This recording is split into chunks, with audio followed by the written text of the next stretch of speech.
สวัสดีค่ะยินดีต้อนรับเข้าสู่ช่องต้นนาเห็ดตัวใดเก็บกวาดได้เจ้าก็เก็บกวาดถาโหลดใหญ่ไร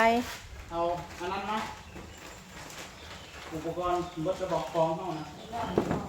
น้องเบิดระบอก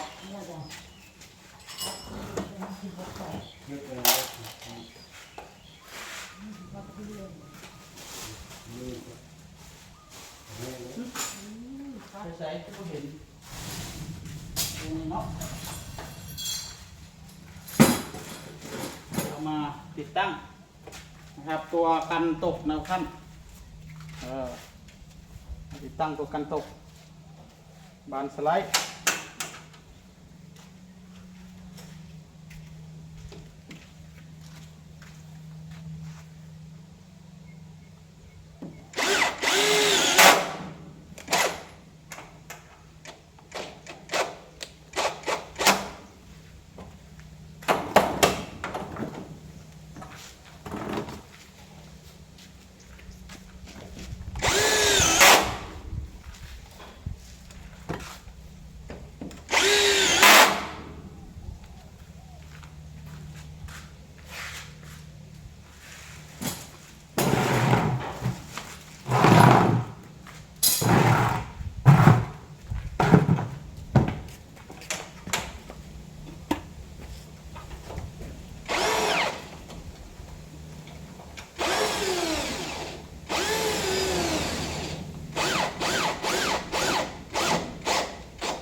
เอาน็อตมา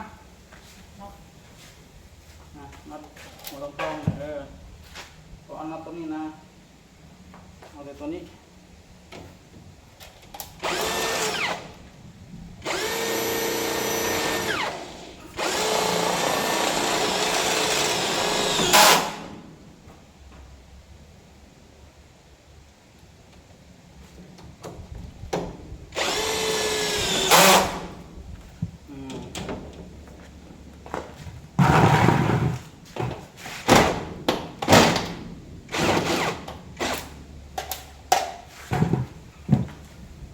มันออกตั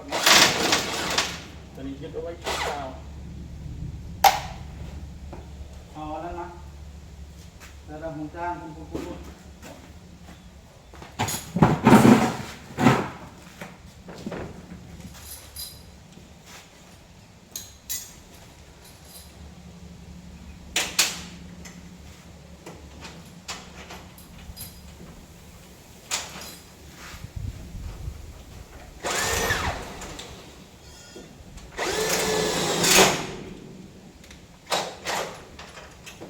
นะ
นทั้งลม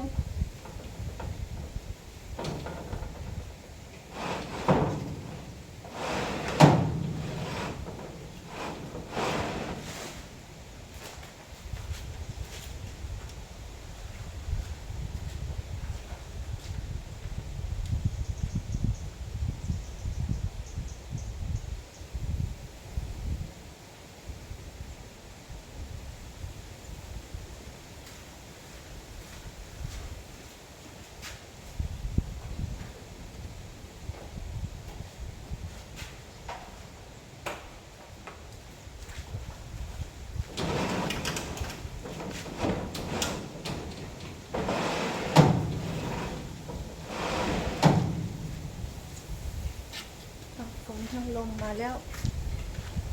ก็สวัสดีค่ะ